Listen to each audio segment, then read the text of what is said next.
Yeah. So, thank you for giving me this opportunity. I will quickly share a few things. मैं सबसे पहले धन्यवाद करूंगा अभय गौर प्रभु को, जिन्होंने मेरे को बहुत मदद किया गुरुदेव के साथ में संपर्क में बनाए रखने के लिए, उनको सेवा देने के लिए। रुक्मिणी कृष्ण प्रभु जिन्होंने हमें जन्म दिया भक्ति में। श्री गुरुदेव के जाने के बाद ऐसा लगा जैसे अचानक छत निकल गई सड़क के ऊपर से। ऐसा लगा कि अचानक पिता का देहांत हो गया। बहुत बहुत बहुत बहुत दुखी हुए। रात को हम प्रद्युम्न प्रिया प्रभु के साथ मिलकर एयर एम्बुलेंस अरेंज कर रहे थे। मैं मेदांता के डॉक्टर से बात कर रहा था, डॉक्टर नरेश त्रिहान से। वो दुबई में थे। दुबई में उन्होंने सब कुछ छोड़ के महाराज जी के लिए फटाफट एयर एम्बुलेंस का अरेंजमेंट किया। डॉक्टर्स की टीम अरेंज करी। मशीन्स के लिए ऑल्टरनेट मशीन्स का अरेंजमेंट करना शुरू कर दिया, क्योंकि वहाँ फैसिलिटीज़ नहीं थी उस समय देहरादून में। तो बहुत बैक एंड फोर्थ हो रहा था। तो मैं मन से एक जगह पे थोड़ा परेशान होने लगा कि कोई डिसीजन नहीं ले पा रहा है वहाँ। फिर उन्होंने मुझे रात को 12:30 बजे फ़ोन किया, डॉक्टर ने, मेदांता के। बोले डॉक्टर बिंद्रा आप ना, क्योंकि उनसे प्रेम करते हैं, मैं आपको बता देता हूँ असलियत क्या है।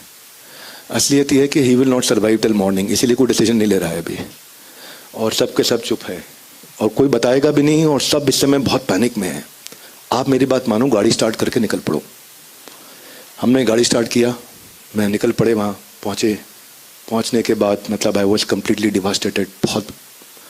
बहुत दुखी हुआ देख करके, क्योंकि गुरुदेव ने 2004 में 10 जनवरी को मैं पहली बार मंदिर आया था। तो मेरे एक बहुत प्रिय भक्त है हमारे अचिंत्य तत्व प्रभु, मुझे गुरुदेव से मिलाने लेके गए थे।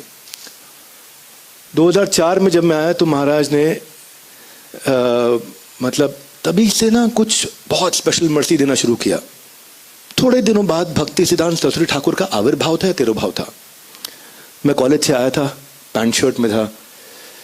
तो महाराज ने देख लिया सब अभिषेक कर रहे हैं, तो महाराज ने बोला आप अभिषेक करो। तो जीता मित्र प्रभु ने मना कर दिया कि पैंट शर्ट में नहीं कर सकते, ये मंदिर का नियम नहीं है।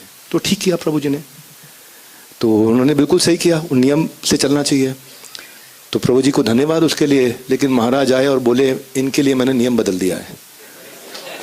तो अब आप कॉजलेस मर्सी को समझ सकते हैं कि कोई नया आया, उसको कोई जानता नहीं है, अभी मंदिर में छोटा बच्चा कॉलेज में पढ़ता है, ऐसे गुरुदेव बोले किसी के लिए इनके लिए मैंने नियम तोड़ दिया। तो फिर महाराज ने मुझे बुलाया और फिर बोला कि मालूम है तुम्हारे लिए मैंने नियम क्यों तोड़ा हूँ। अब मैं ये बात महाराज जी के सामने बोलूँगा, मना कर देंगे, है ना। पर श्रील गुरुदेव आपसे मैं परमिशन लेकर के कहना चाहता हूँ।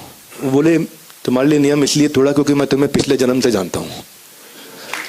तो हमारे महाराज जी की एक आदत है। उनकी आदत क्या है कि वो पता नहीं चलने देते किसी को कि मेरे पास कोई सिद्धि है। बहुत प्यार से, बहुत सॉफ्ट, बहुत हम्बल रहते हैं। अब ये रिकॉर्ड हो रहा है नहीं हो रहा मुझे मालूम नहीं, पर कोई बात नहीं, बागेश्वर महाराज बुरा नहीं मानेंगे। एक बार मैं बाबा बागेश्वर महाराज को लेके आया महाराज जी से मिलाने। अब महाराज ना जो कहना है वो कहना है, बहुत सॉफ्टली कह देना है जो कहना है।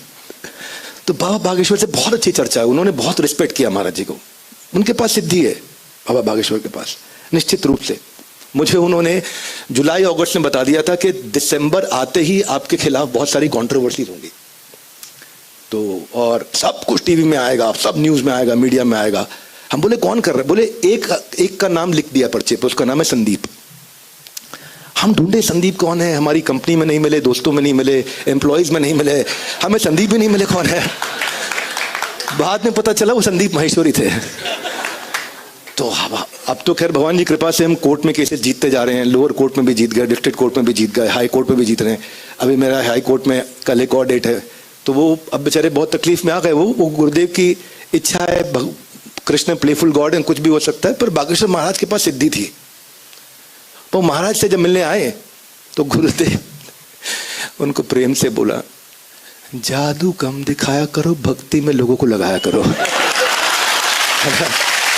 तो अब महाराज का एक अपना स्टाइल है, एक अपना स्टाइल है। वो रिस्पेक्टफुली बोलेंगे, प्यार से बोलेंगे, पर जो बोलना है बोल देंगे आप। So he is the only person I met in my life जिनको मैं कभी प्रिडिक्ट ही नहीं कर पाया कि क्या बोलेंगे। कभी प्रेडिक्ट नहीं कर पाया मैं महाराज। मतलब मैं जैसे मान लीजिए बाकी भी संत लोगों से मिलता हूँ, बहुत अच्छा लगता है। अब मुझे पता है मैं इनको ऐसा बोलूंगा, मेरे प्रिय अमोघ लीला प्रभु भी हैं, मिलते हैं, बातचीत करते हैं, प्रद्युम्न प्रिया प्रभु हैं, ऋषि कुमार प्रभु, सब संतों से मिलते हैं। तो आपके माइंड में ये होता है कि ये आंसर मिलेगा, ये बोलूंगा तो शायद सामने वाला व्यक्ति ये समझेगा, क्योंकि मैं एक नैरेटिव बिल्ड करने की कोशिश कर रहा हूं भक्त के सामने। मैं एक स्टोरी लेकर के आया हूं और इस स्टोरी का मुझे ये जवाब मिलना चाहिए। ये खाली गुरुदेव है जिनको मैं कभी प्रिडिक्ट नहीं कर पाया।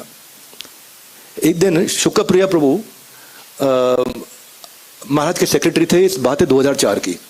पंजाबी बाग इस्कॉन मंदिर से बड़े मंदिर आना था, तब मैंने नई नई सेकंड हैंड कार खरीदी थी। मैं होम ट्यूशन पढ़ा करता था, नई पुरानी सी सेकंड हैंड कार थी, मेरे लिए नहीं थी। तो मैंने महाराज जी से बोला ऐसे ऐसे कि would you like to travel in my को। तब प्रभु जी लोग लेके जाया करते थे महाराज जी को, राष्ट्रीय प्रभु वगैरह सब। तो मैं अभी नया नया था, महाराज ने बोला you are my Bhagavad Gita star, I will go with you. तो उन्होंने मेरे को शुरू से गीता पढ़ने की, बांटने की सेवा दी थी। तो जब अब शुक्रप्रिया प्रभु से पूछूं कितनी देर है निकलने में, बोले बस किसी भी मिनट निकल जाएंगे। अब मेरी गाड़ी में डीजल नहीं है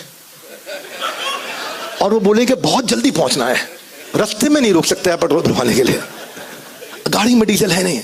मैं बोला आप बोल रहे हो निकल रहे निकल नहीं रहे महाराज जी, बहुत टाइम है। मैं कहा मैं 10 मिनट में भरवा के आ जाऊंगा।